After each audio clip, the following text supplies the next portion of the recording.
Nazim Shaikh sir यांच्याकडून देखील शुभेच्छा आणि आमच्याकडून देखील शुभेच्छा. निर्वाण भाऊ बेस्ट लक.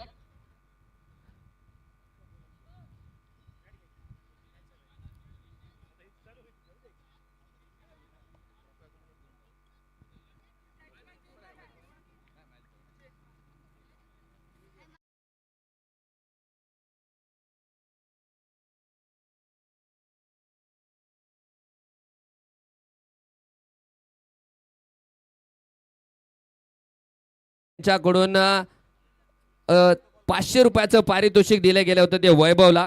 विनंती करतोय की वैभव ते पारितोषिक स्वीकारायचं आहे. काय फलंदाजी केली आहे या सामन्यातला हिरा वैभव जाधव. आपण त्याला स्टेज वरती पाहतोय. काय फलंदाजी केली आहे वैभवने. वेल बॅटिंग. त्यानंतर संघाचे संघ मालक तुमच्या संघाचे संघ मालक बडी ढिरे सर असतील आणि या नंदू पटेल या तुम्ही सुद्धा अनिल भाऊ असतील नंदू सर असतील आणि त्यांच्या समोर तब्बल 1000 रुपयाचं पारितोषिक वैभवच्या फलंदाजीवर संघ मालकाने खुश होऊन दिले. त्यानंतर आणखी एक पारितोषिक आहे वैभव. नाजिम शेख सर दिलेत का ते सुद्धा आले. ठीक आहे. आणि आणखी एक पारितोषिक आहे या स्पर्धेचा या सामन्याचा मॅन ऑफ द मॅच जे मिताली क्रिकेट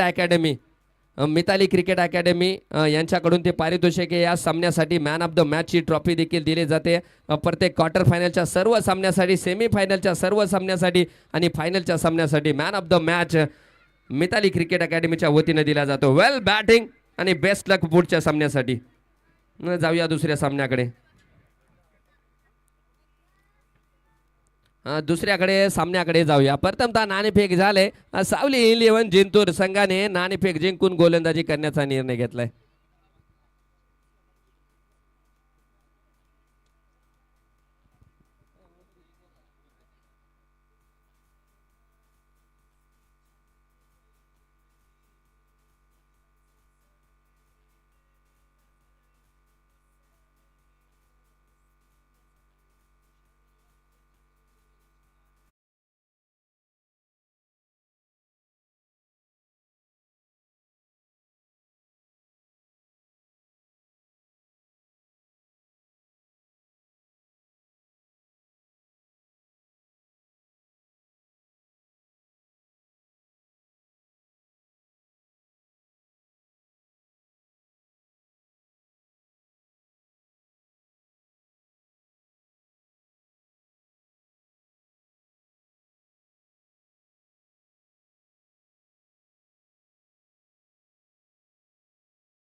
अपेक्षा करतो की या क्वार्टर फायनलच्या सामन्यामध्ये पॅनल्टीला सामोरं जावं लागणार नाही याची दक्षता घ्या दोन्ही टीम.